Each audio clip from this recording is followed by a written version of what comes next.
Sawadika! Bonjour et bienvenue dans ce nouvel épisode numéro 2 des Chroniques de Thaïlande.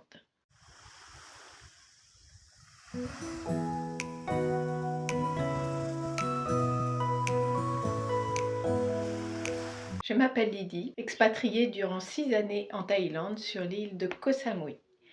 Aujourd'hui, nous allons aborder le sujet des Khum Lai, plus communément appelés joncs bouddhistes. Est-ce un objet religieux? Non, pas uniquement. Avant tout, c'est un bracelet traditionnel thaïlandais. Certains vont le porter comme un bijou à la mode, comme ça se fait beaucoup en Europe. D'autres vont lui donner une dimension un peu plus spirituelle. C'est ce qu'on cherche à faire chez Lila Wadi quand nous faisons fabriquer, bénir et importer en France nos joncs. Il nous tient à cœur de respecter ce savoir-faire et vraiment cet aspect traditionnel de la fabrication des Khum Lai. Pourquoi ce nom Khum Lai? Khum Lai en thaïlandais veut dire littéralement bracelet. En France, nous l'avons considéré comme le jonc bouddhiste. Nous avons décidé de conserver ce mot Khum Lai pour notre marque par respect et dans un souci de continuité, de tradition. Peut-on les porter tous les jours? Mais bien sûr que oui.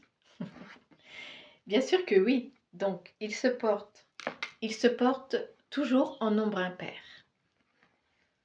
1, 3, 5, 7, tel un semainier.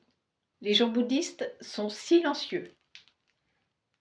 Ils sont waterproof, donc vous pouvez les utiliser sous la douche, dans la piscine, au bord de la mer, pendant vos vacances.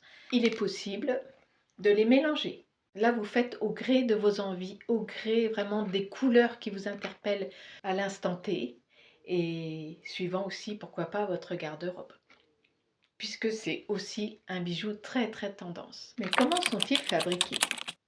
D'un temple thaïlandais, dont je tairai la localité, vous comprendrez pourquoi. Suite à cette expatriation, nous avons créé des liens profonds avec certains moines, d'où l'idée d'un partenariat d'importation pour les Khum Lai. Nous faisons donc fabriquer pour notre marque Lila Wadi, bijoux spirituels. Ils sont fabriqués à la main, avec un savoir-faire artisanal authentique.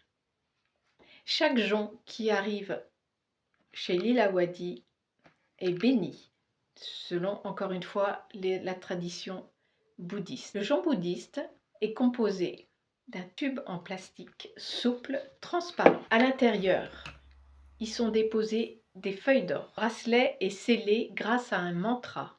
Ils reçoivent une première bénédiction avec une huile sacrée composée d'un mélange traditionnel d'huile et de fleurs. Ils reçoivent ensuite une seconde bénédiction lors d'une cérémonie bouddhiste. Les moines récitent des mantras et des prières. Cette cérémonie exprime des intentions de paix, de protection, d'harmonie, de bienveillance et de compassion. Quel symbole représente le Khum Lai en Thaïlande? Khum Lai s'offre lors de cérémonies, d'anniversaires, aussi de funérailles. Ce n'est pas un objet religieux, comme je vous l'ai indiqué, c'est un bijou qui s'offre couramment en Thaïlande à une petite fille, à une grand-mère, à un grand-père, parce que les joncs bouddhistes se portent au féminin, mais aussi au masculin. À savoir que pour Lila Wadi, nous n'avons que des couleurs basiques. Chez Lila Wadi, vous ne trouverez pas toutes les couleurs de l'arc-en-ciel. Mais pourquoi donc?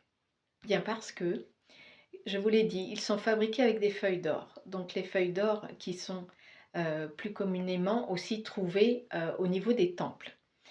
Je fais une petite parenthèse. Si vous avez eu l'occasion d'aller en Thaïlande, quand vous allez vous recueillir dans un temple, brûler un encens, il est généralement fourni avec une petite feuille d'or que vous allez déposer sur un Bouddha ou un autre support à votre convenance. Mais généralement, voilà, on le dépose sur Bouddha pour qu'il nous apporte vraiment une protection spirituelle et une paix intérieure. Il se décline aussi en feuilles d'argent. Voilà, donc les moines vont pouvoir mixer certaines couleurs entre elles pour pouvoir justement faire un rose gold, un copper ou une couleur champagne encore. Faire un jaune poussin, non, ce n'est pas possible. Et c'est aussi à cela qu'on les reconnaît, les vrais joncs bouddhistes. Donc, comment reconnaître un vrai d'un faux? Petit morceau métallique qui scelle les deux embouts du bracelet est gravé en écriture thaïlandaise. Pour information, donc, chez Lila Wadi, nous diffusons aux particuliers, grâce à notre site internet, mais aussi aux professionnels. Donc, si vous êtes intéressé pour diffuser nos joncs bouddhistes, n'hésitez pas à nous contacter en privé. Donc, vous l'aurez compris, les Khmer sont bien plus qu'une simple histoire de bijoux. Ils racontent une histoire de tradition, de culture, mais aussi de transmission qui voyage au-delà des frontières. C'est tout cet héritage que je souhaite transmettre à travers les chroniques de Thaïlande. J'espère avoir répondu à vos questions. N'hésitez pas si vous en avez d'autres. Je serai ravie de répondre à vos interrogations. Vous le faites déjà très bien par le biais de mon Instagram où je réponds très régulièrement, où je donne des conseils à des futurs expatriés. On se retrouve très vite pour un nouvel épisode des Chroniques de Thaïlande. Sawadee ka!